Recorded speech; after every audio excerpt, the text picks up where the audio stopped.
Hello guys, তো সেদিন চলে গেছিলাম আমরা দিদির বাড়িতে ঘুরতে। মানে আমি একাই গেছিলাম ময়নাগুড়িতে আমার দিদির বাড়ি। তো আমার কথাগুলো হয়তো তোমরা বুঝতেই পারছো না, কারণ প্রচণ্ড ঠান্ডা লেগেছে। তো আমরা দিদির বাড়িতে গিয়ে রেস্ট করে একটু ঘুরতে বেরিয়ে পড়লাম।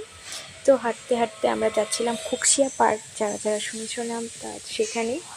তো সেখানে গিয়ে আমরা হাঁটাহাঁটি করছিলাম। পর আমরা চলে গেলাম এই যে আশিয়ানা হোটেলটার সামনে। আর এই হোটেলটা হচ্ছে একদম ময়নাগুড়িতেই, অনেকেই হয়তো চেন। তো তারপর আমরা চলে আসলাম বাড়িতে। আর তারপর বাড়িতে এসে দেখতেই পাচ্ছ যে এখানে কী সুন্দর ফুল গাছ দিদিদের। তো আমার বাড়িতে ঢুকেও পড়লাম।